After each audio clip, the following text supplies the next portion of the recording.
Hello and welcome to my channel learn with Arshi और मैं हूं आपकी ट्रेनर मेंटर अर्शी मेराज और आज मैं आपके लिए लाई हूं my new special session on resume building. So let us understand firstly what is a resume. A resume is your ticket to an interview. Your resume is your first impression, means that your potential employer, in front of him, your first impression is going to be your resume. पहले resume उसकी desk पे जाता है, आप नहीं। तो पहले आपका resume shortlist होता है and then you are called for an interview. So that means that resume is a ticket for an interview, as I have said. So your resume should be so effective, इतना effective होना चाहिए कि आप खुद उसकी desk तक पहुंच पाएं। और आपका रेज्यूम आपका इंट्रोडक्शन करता है कंपनी में, बिल्कुल उसी तरह से आपको इंट्रोड्यूस करता है जिस तरह से कोई एम्प्लॉय किसी कंपनी में इंट्रोड्यूस होता है, तो उसी तरह से सबसे पहले रेज्यूम आपको इंट्रोड्यूस करता है कंपनी में। अगर आपका रेज्यूम शॉर्टलिस्टेड होता है दैट मीन्स आप शॉर्टलिस्ट होते हैं। तो आपका रेज्यूम इतना इफेक्टिव होना चाहिए कि वो बाय इट्स रेज्यूम में ही आपका सिलेक्शन वहाँ पर शॉर्टलिस्टिंग हो जाए। Resume is like your short account. Like you all have your Facebook and Insta accounts. So you put your name, your contact number and everything about you. So it is just like your short account. बस फ़र्क सिर्फ इतना है that resume आपका professional account होता है, उसकी summary होती है, और इंस्टा और फेसबुक आपका सोशल अकाउंट होता है। So generally resume जो है वो 1 से 2 पेजेस का होता है, जिसमें जनरली आपके क्वालिफिकेशंस, आपके एक्सपीरियंस, आपके अचीवमेंट्स, अगर आपके कोई रिवॉर्ड्स हैं, उसकी एक समरी यानी कि एक सारांश होता है। रेज्यूम एक बहुत ही इम्पॉर्टेंट भूमिका भी निभाता है, जिसका इकलौता लक्ष्य ये होता है कि वो रीडर का इंटरेस्ट को कैप्चर करे। मीन्स आपके रेज्यूम इतना अच्छी तरह से सीक्वेंशली लिखा होना चाहिए कि रीडर को इंटरेस्ट आए आपके रेज्यूम को पढ़ने में, उसमें फाइंड आउट करने में कि आपकी क्या पर्सनालिटी है। राइट, मोस्टली जो रेज्यूम्स होते हैं उनको 20 से 30 सेकेंड्स मिलते हैं। जो रीडर एक स्कैन करता है, उसको स्कैन यानी मतलब उसको रीड करता है, अपना टाइम और अटेंशन देता है, और उसमें इंपॉर्टेंट पॉइंट जो वो चाहता है कंपनी में आपके रेज्यूम में वो ढूंढता है, तो उसमें सिर्फ 20 से 30 सेकेंड होते हैं। और आपका रेज्यूमे इतना इम्पैक्टफुल होना चाहिए that it can grab the attention of the employer, और एम्प्लॉयर आपके रेज्यूम से ही इतना ज़्यादा इम्प्रेस हो जाना चाहिए कि वो आपको डायरेक्टली इंटरव्यू के लिए कॉल कर ले। It must have enough impact to grab the attention, और इतना ज़्यादा इम्पैक्टफुल होना चाहिए कि जो आपका प्रोस्पेक्टिव एम्प्लॉयर है वो आपसे, आपके रेज्यूमे से इम्प्रेस हो जाए। और एक बार, जैसे मैंने कहा था, first impression is always your last impression. तो अगर आपके रेज्यूम से वो इम्प्रेस हो गया तो आप मान लीजिए कि 40% चांसेस सिलेक्शन के आपके ज़्यादा बढ़ गए। तो एक एम्प्लॉयर क्या क्वालिटी सर्च करता है एक कैंडिडेट में, चलिए हम एक बार इसको भी डिस्कस कर लेते हैं कि एम्प्लॉयर चाहता क्या है हमसे, हम किस तरह से रेज्यूम लिखें या हम किस तरह से अपने इंटरव्यू को दें। ये भी क्वेश्चन आता होगा दिमाग में कि वो चाहता क्या है हमसे। तो आज हम इसके बारे में भी डिस्कस कर लेते हैं। सबसे पहली चीज़, what a candidate can do for the employer, what can you do for me. आप मेरे लिए क्या कर सकते हैं। लाइक मैं एक कंपनी हूँ और आप एक कैंडिडेट हैं, तो आप मेरे लिए क्या कर सकते हैं। सबसे पहली चीज़ वो ये चाहता है। दूसरा, आप किस तरह से मेरे ऑपरेशंस को इंप्रूव कर सकते हैं। How can you improve my operations. मेरे ऑपरेशंस तो ऑलरेडी चल रहे हैं, my company is going on, but आप उसको कितनी अच्छी तरह से इंप्रूव कर सकते हैं। Then can you make me money, क्या आप मेरे लिए मनी अर्न कर पाएंगे, क्या आप मेरी कंपनी के अंदर वो इंपॉर्टेंट चीज़ें, इंप्रूवमेंट्स ले पाएंगे जिससे कि हम ज़्यादा अर्न कर पाए। देन क्या आप मेरे लिए टाइम को सेव कर पाएंगे, क्या मेरी इतनी हेल्प कर पाएंगे कि आप मेरे वक्त को सेव कर लें। देन क्या आप मेरे कस्टमर्स को हैप्पी रख पाएंगे, क्या आप उनको खुश रख पाएंगे। तो इन बातों से ये क्लियर हो जाता है कि आपका रेज्यूम ना सिर्फ आपकी स्किल्स को शो करता है बल्कि आपकी सक्सेस भी डिमॉन्स्ट्रेट करता है कि आप कितने सक्सेसफुल हैं, जो कि आप अपनी सक्सेस को अगर कंपनी की सक्सेस से ऐड करेंगे तो वो 200% हो जाएगा।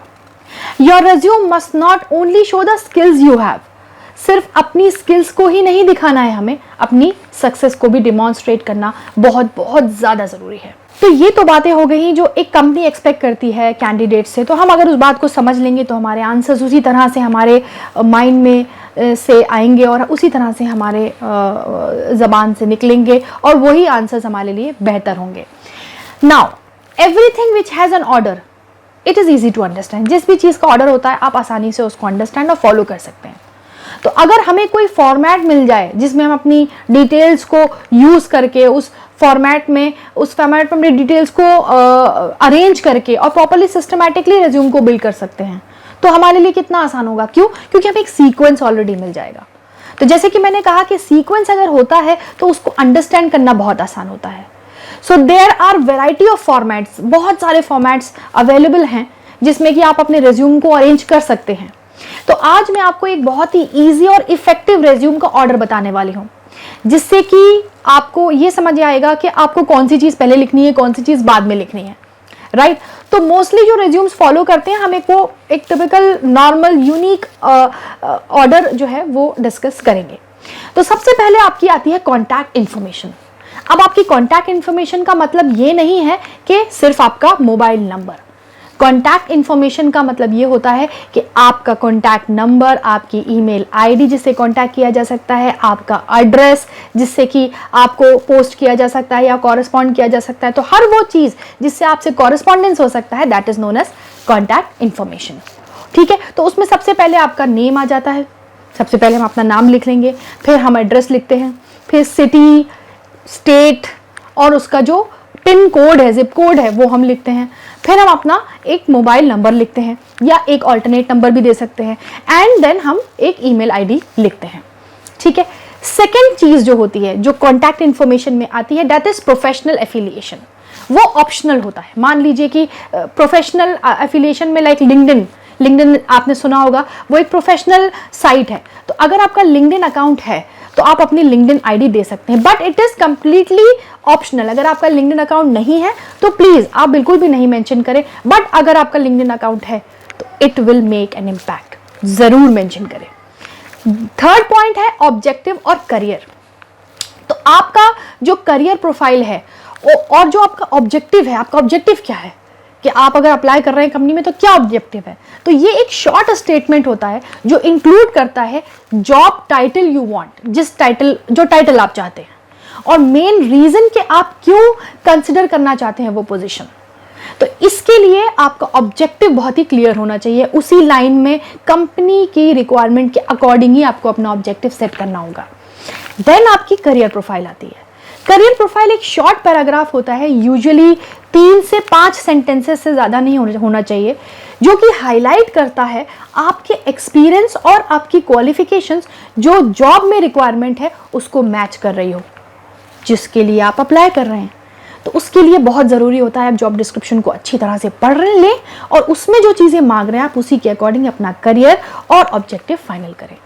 स्किल्स जो रिलेट कर रही हैं आपके उस पर्टिकुलर जॉब के लिए जो कि एक एम्प्लॉयर सीक कर रहा है, seeking to include the skills, तो जो डायरेक्टली रेलेवेंट है अगर वो उसको मिल गया कीवर्ड्स की तरह उस रेज्यूम के अंदर, तो आपका शॉर्टलिस्ट होने का रेज्यूम का जो प्रोसेस है वो वहीं पर एंड हो जाता है और आपका रेज्यूम शॉर्टलिस्ट हो जाता है।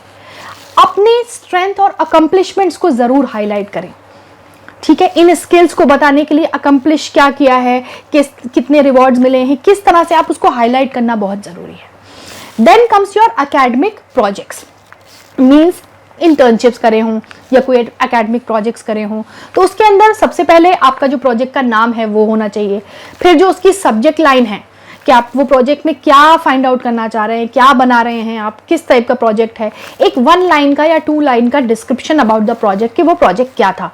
और ये एक बहुत इंपॉर्टेंट पॉइंट है जहां पर आप अपनी कम्युनिकेशन स्किल्स बता सकते हैं, क्योंकि उस प्रोजेक्ट पे आप ऑलरेडी काम कर चुके हैं।